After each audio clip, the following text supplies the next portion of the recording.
How do I consume omega-3 without hurting my omega-6 status? This is a clip from a live Q&A session open to CMJ MasterPass members. In addition to this episode, you can access lots of other free samples from these sessions at the first link in the description.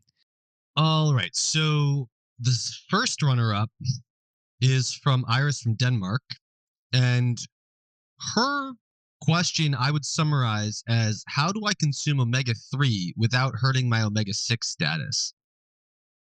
This is her full question. Poisoning. Too much omega-3 compared to omega-6? I have for many years gotten far more omega-3 than omega-6. I've eaten an omega-3 supplement of EPA and DHA each day, and I've eaten fatty fish often each day for years. Because I grew up with an Inuit stepdad and because I heard that too much omega-6 was bad, I have for years used olive oil and coconut oil that are both low on omega-6.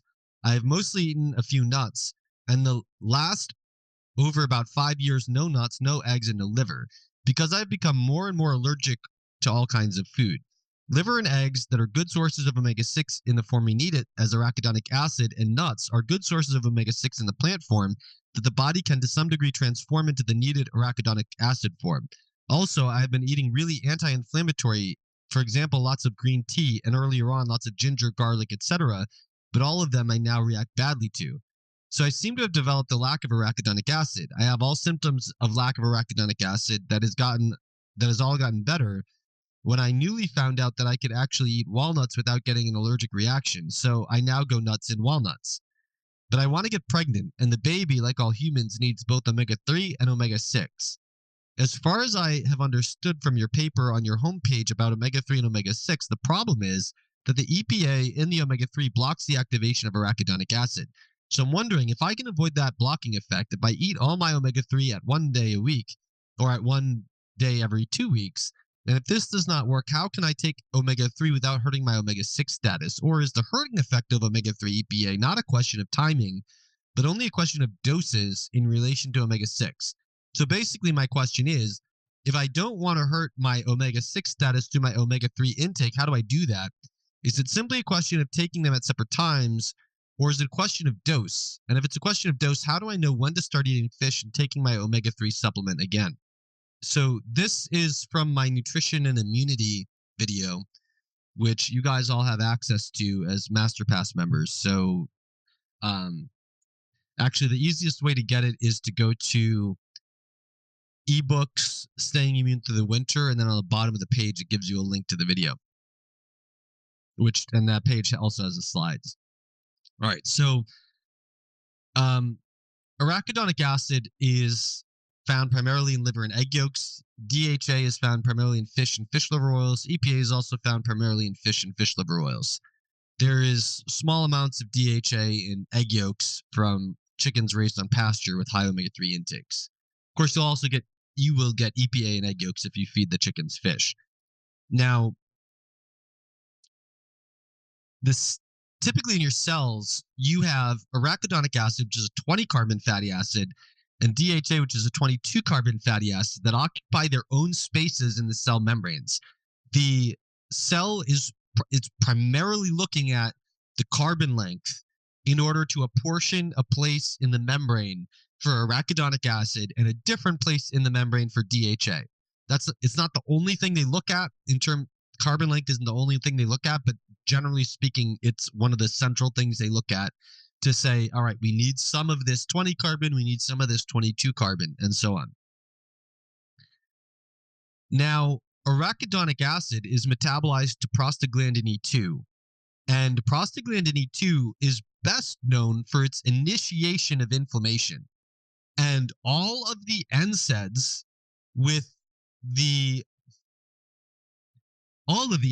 and acetaminophen decrease the production of prostaglandin E2 from arachidonic acid. And generally, most inflammatory drugs, even if they're not NSAIDs or acetaminophen, will also do this in some way. And this is also just generally true of anti-inflammatory herbs as well.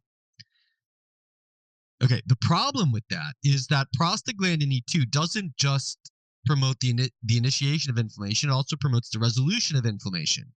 When it promotes the resolution of inflammation, it signals the utilization of DHA in the membrane to participate in the resolution of inflammation. So arachidonic acid and DHA are the normal constituents contributing to the resolution of inflammation together, whereas arachidonic acid is generally stimulating the initiation of inflammation on its own.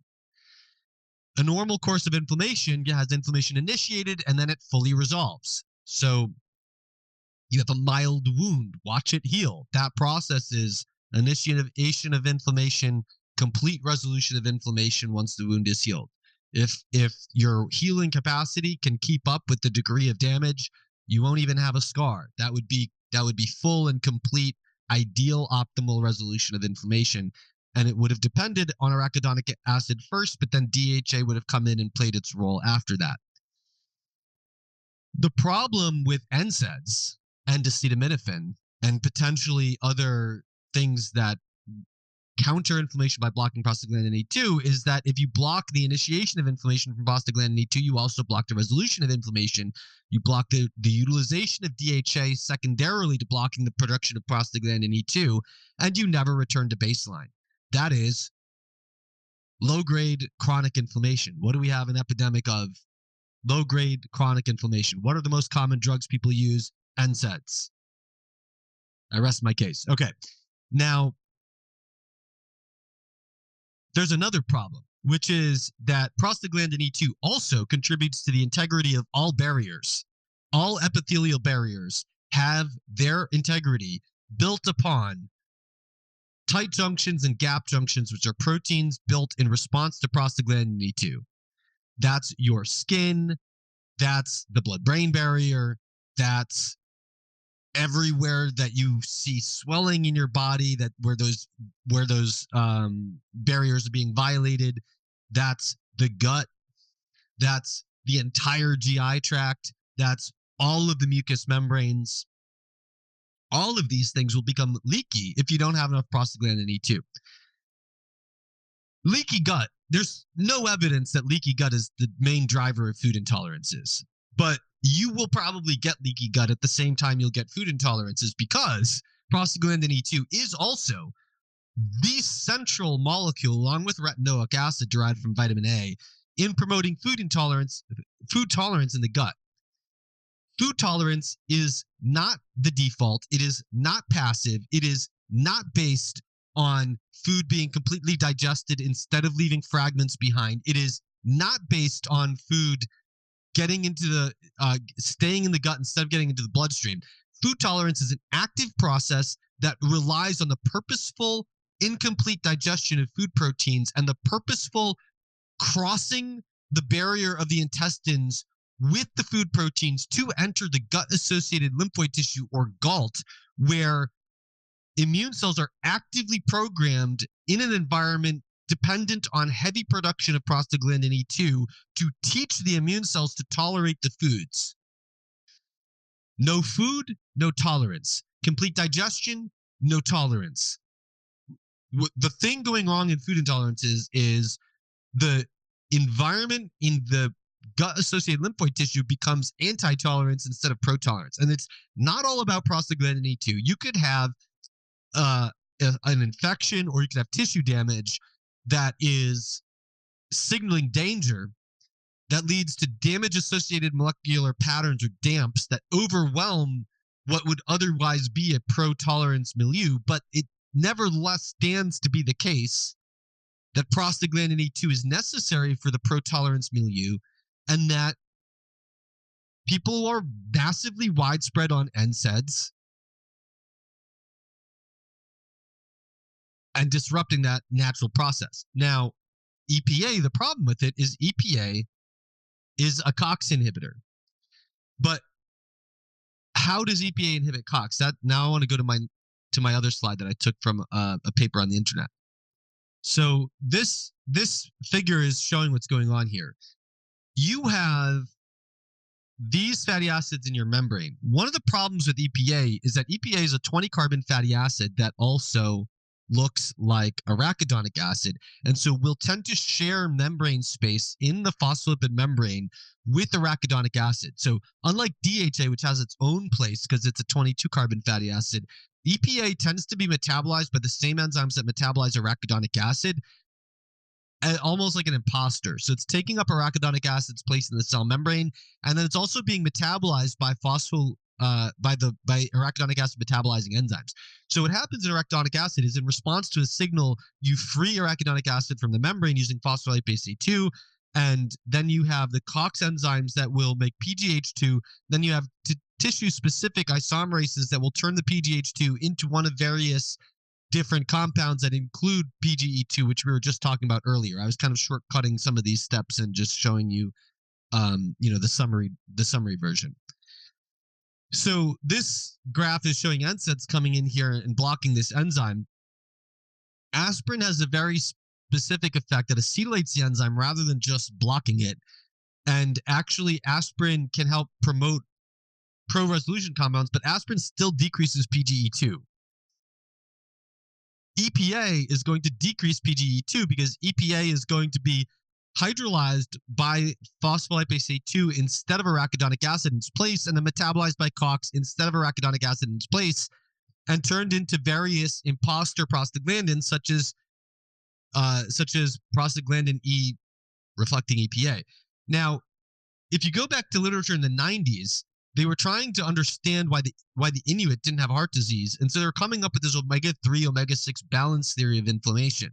And the overwhelming theory coming out of the 90s was that you want EPA to make these alternative prostaglandins. So the idea was you can have EPA, or you can have DGLA, or you have these other fatty acids that will all use these enzymes to different series 1, 2, 3 of prostaglandins, and that modulates the inflammatory effect of them. That whole hypothesis should be completely displaced by the last 20 years of research, showing what I was telling you before about the active resolution of inflammation and the active processing of gut-associated lymphoid tissue. Almost everything taught in the 90s forward, and even what you find in textbooks now, is mostly reflecting outdated understandings of inflammation. And it's not everything old is outdated, but this specifically is extremely not this figure right here, but the idea that you want EPA to be competing in this process, I think is a totally outdated understanding of inflammatory processes. Okay, so the issue here, so to go back to Iris's question is, do I have to time the EPA in relation to the omega-6 in some way so that I can get it in without causing this interference? And what I just showed you is that not really. It's not about you eating the food in an acute sense. It's about the cell membrane content of these fatty acids. What you want is to have a robust enough arachidonic acid cell membrane content that it will not be overwhelmed by EPA competition at the time that phospholipases free the fatty acid from the membrane for the purpose of cell signaling. And so I think you're better off ignoring the timing issue, because it doesn't matter whether they're interacting directly and acutely in the gut and on the way there. It matters what is your cumulative cell membrane content over time. Okay, now that raises a different timing issue, and we don't have anywhere near perfect knowledge of this timing issue, but we have some data that can be talked about. I wrote this article on the Weston A. Price site called AJCN publishes a new PUFA study that should make us long for the old days. And if you scroll down, you'll see some data on long-term PUFA accumulation in tissues. Now, most studies on this topic are short, and they use red blood cell phospholipid fatty acids, which red blood cell only lasts a mean life of 120 days. So you really can't capture any long-term effect with red blood cells. And I don't want to imply that adipose tissue gives us a global understanding of what happens in every tissue in the body, but it's the only thing we have in terms of the effect of a years-long cumulative effect of PUFAs in tissues. And we don't have it with omega-3, we have it with linoleic acid. But what the LA Veterans Administration Hospital study, the only such study that was long enough with a randomized controlled trial on a significant number of people to look at this, they showed that the percentage of adipose tissue that is linoleate on a high linoleate diet basically keeps increasing to never quite reach a perfect plateau over 8 years. But you can certainly see that most of the effect, you're starting to plateau after around 3 or 4 years. So the slope of this line at the 8-year mark is much lower than the slope of this line at the 1, 2, 3 year mark. So that's number one. And then number two, we have a rat study where they fed rats safflower oil for 4 months and then switched them over a diet of beef fat. And you can see that it basically took about, let's say call this a year to fully bottom out. So these rats are being fed safflower oil for 4 months, and it is going up to 60% of adipose tissue linoleic acid, which is higher than what we were getting in the humans on the high linoleic acid diet, right? They were getting up to 30-something% adipose linoleate. So we don't have humans coming off of it, but I would note a couple things. So one is for the rats, it seems to be taking about twice as long as they were on the diet to remove the effect in their adipose tissue. You could say a year and extrapolate to humans, but I'm not sure. Like the rats are obviously responding a little differently by having a much more rapid and greater magnitude enrichment of their adipose linoleate. I'm inclined to look at the humans and say, you're pretty much maxing out the effect at 8 years. Maybe to reverse that, it's going to take somewhere between 1 year and 16 years. There's a lot of assumptions here, right? Like, I'm not sure if linoleate and EPA are accumulating in adipose tissue at the same rate. I'm not sure if adipose EPA is a good model for the phospholipid EPA in the long-lived tissues that aren't red blood cells. There's a lot of uncertainties here, right? So I'm going to give you a giant gap, and I'm going to say probably by 1 year you are massively changing your cell membrane concentrations in most tissues, and probably by 15 years you are let's say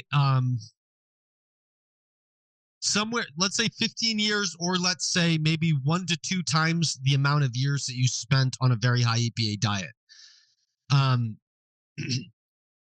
And so I think, other than that, you have to kind of go by whatever your key performance indicator is for your health. So in this particular case, you're looking at increasing food sensitivities. That's not necessarily about the arachidonic acid EPA balance, but if it is, it has to be the case if you've been years off of the extremely high fish diet. It has to be the case that your membrane fatty acids are substantially better now than then. And it isn't necessarily a case driven by the EPA arachidonic acid balance. So I think if you're greatly unsure of the issue, then you really want cell membrane phospholipid EPA and arachidonic acid concentrations. I know Omega Quant offers that. I don't know if they're available in Denmark. That would be the ideal thing.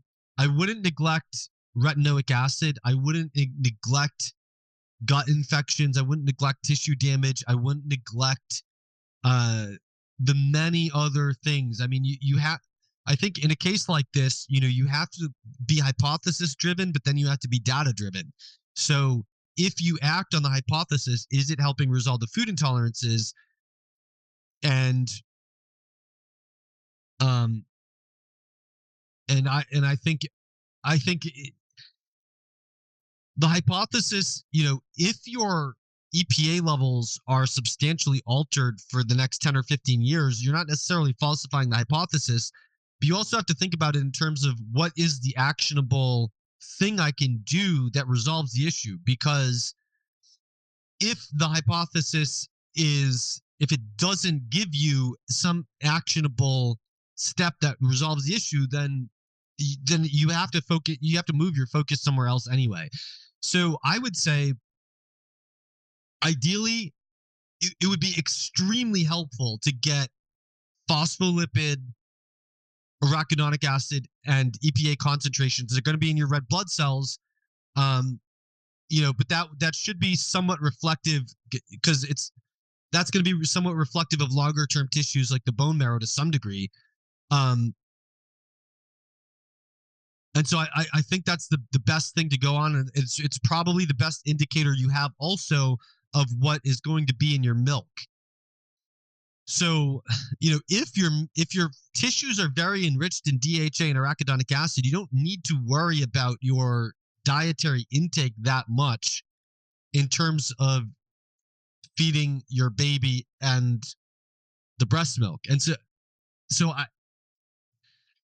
that's why I think if you don't get results based on modulating your fatty acids, you really want to run a test to see what it's like, because that takes care of so many questions, like, is this a good hypothesis to explain the food intolerances? Is this a concern for pregnancy and lactation? It may be that it's a very good hypothesis to explain the food intolerances, and that you need to be more strict about decreasing EPA and increasing arachidonic acid intake. You can't rely on nuts and linoleic acid if you don't know how good of a converter you are. If you're a poor converter, the system that converts linoleic acid to arachidonic acid is the same system that converts EPA to DHA. So if you're a poor converter, you can have greater EPA accumulation than you would expect, and also less value of consuming nuts and seeds than you would expect. So I think data is highly useful and borderline necessary in this case. But to answer your question very specifically, you don't need to worry about timing of the fatty acids in your diet at all. You need to worry about cumulative concentrations in your tissues that are likely to be heavily influenced by the last year of what you've been eating, and to some degree somewhat influenced by the last 5, 10, 15 years of what you've been eating. So thank you, Iris, for your question. Hope that helps. This is a clip from a live Q&A session open to CMJ MasterPass members. In addition to this episode, you can access lots of other free samples from these sessions at the first link in the description. If you want to become a MasterPass member so that you can participate in the next live Q&A, or so that you can have access to the complete recording and transcript of each Q&A session, you can join at chrismasterjohnphd.com/masterpass. You can save 10% off the subscription price for as long as you remain a member by signing up at chrismasterjohnphd.substack.com/Q&A. That's Q&A spelled out as Qanda. These links are in the description.